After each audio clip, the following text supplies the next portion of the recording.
story time with Celeste, and we are going to read Room on the Broom.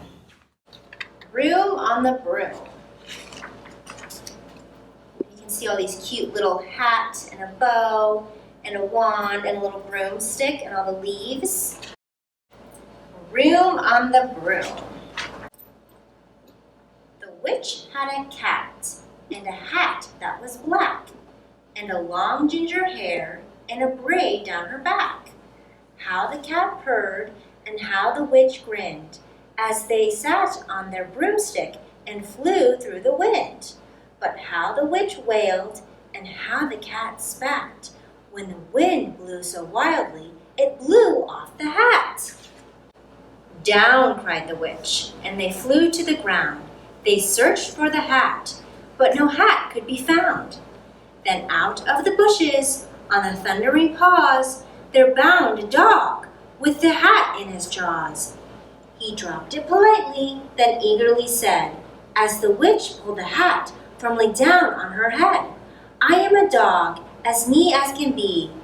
Is there room on the broom for a dog like me? Yes, cried the witch, and the dog clambered on. The witch tapped the broomstick, and whoosh, they were gone. Over the fields and the forest they flew. The dog wagged his tail, and the stormy wind blew. The witch laughed out loud and held onto her hat, but away blew the bow from her braid just like that. Down, cried the witch, and they flew to the ground. They searched for the bow, but no bow could be found. Then out from a tree, with an ear-splitting shriek, there flapping a green bird with a bow in her beak. She dropped it politely and bent her head low. Then said as the witch tied her braid in the bow, I am a bird, as green as can be.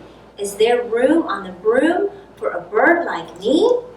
Yes, cried the witch, so the bird fluttered on. The witch tapped the broomstick, and whoosh, they were gone. Over the reeds and the rivers they flew. The bird shrieked with glee, and the stormy wind blew. They shot through the sky to the back of beyond. The witch clutched her broom, but let go of her wand. Down, cried the witch, and they flew to the ground. They searched for the wand, but no one could be found. Then all of a sudden, from out of a pound, leaped a dripping wet frog with a dripping wet wand.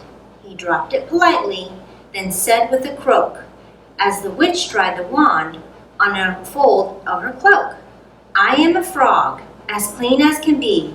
Is there room on the broom for a frog like me? Yes, said the witch, so the frog bound on. The witch tapped the broomstick, and whoosh, they were gone. Over the moors and the mountains they flew. The frog jumped for joy. And the broom snapped in two. Down fell the cat and the dog and the frog.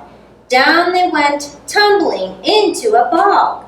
The witch's half broomstick flew into a cloud, and the witch heard a roar that was scary and loud. I'm a dragon as mean as can be, and which with French fries tastes delicious to me. No, cried the witch, flying higher and higher. The dragon flew after her, breathing out fire. Help, cried the witch, flying down to the ground. She looked all around, but no help could be found. The dragon drew near with a glint in his eye, and he said, just this once, I'll have witch without fries.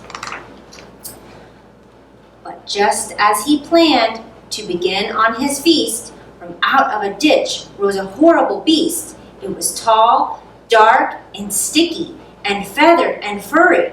It had 4 frightful heads. It had wings like a bird, and its terrible voice, when it started to speak, was a yowl and a growl and a croak and a shriek. It dripped and it squelched as it strode from the ditch, and it said to the dragon, "Buzz off, that's my witch." The dragon drew back and he started to shake. "I'm sorry," he spluttered. "I made a mistake. It's nice to have met you, but now I must fly," and spread out his wings and was off through the sky. Then down flew the bird, and down jumped the frog. Down climbed the cat, and "Phew," said the dog. "And thank you, oh thank you," the grateful witch cried. "Without you I'd be in the dragons inside." Then she filled up her cauldron and said with a grin, "Find something, everyone. Throw something in." So the frog found a lily, the cat found a cone, the bird found a twig, and the frog found a bone. They threw them all in, and the witch stirred it well. And while she was stirring, she muttered a spell.